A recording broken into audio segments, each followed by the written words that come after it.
Something we all can agree on is that biceps look really cool. Well, in this video, I am going to share my top 3 tips to build massive biceps. While my own biceps aren't massive or anything, but these 3 tips have given me a fair share of bicep gains, and I'm going to use these 3 tips to make my biceps even bigger.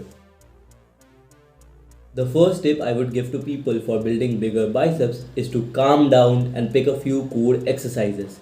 People often get excited and overwhelmed after seeing the vast variety of exercises that are out there, and they try to do them all at one go, or even worse, they try to rotate exercises every week or every workout.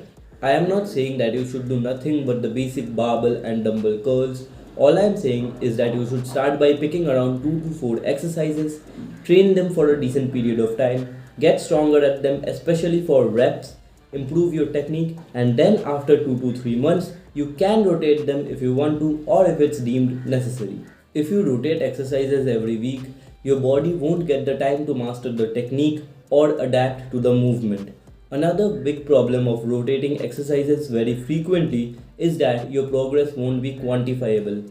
How will you know if you have gotten stronger or weaker if the last time you did that movement was 3 weeks ago, and in between those 3 weeks you have tried or experimented with 14 different new exercises? People usually don't experiment with a new squat variation or a new bench press variation every week. So the same logic should be also applied for your bicep training. Believe it or not, your set doesn't end when you just curl up the weight. You need to also control the weight on the eccentric or the loading part. Stretch under load is proven to be a very strong driver of hypertrophy.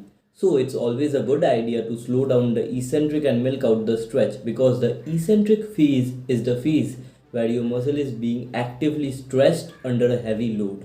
You don't need to perform a super slow eccentric where each rep takes 15 seconds to complete. All you need to do is to have a decent control over the weight so that you don't just curl up the weight using excessive momentum and then just drop the weight. Now, in order to emphasize the stretch, you can train your biceps in a lengthened position by picking up exercises which put your elbows behind your torso, like the Bayesian curl or the inclined dumbbell curls.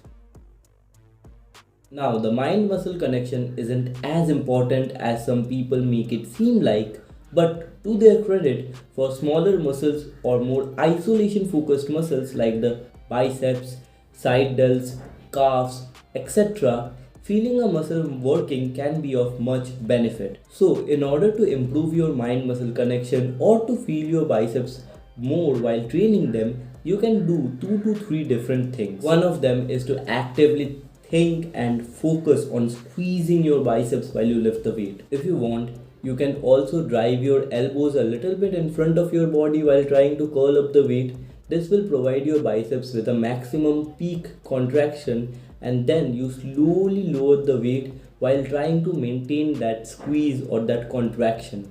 Now, don't excessively use your shoulders and turn the exercise into a front raise.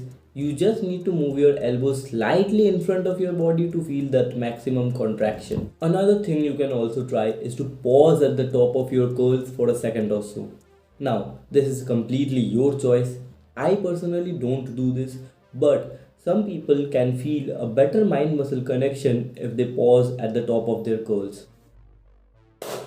Well, with all that being said, your arms still won't look that impressive if you just have big biceps and small triceps. So, if you want massive triceps, click on this video.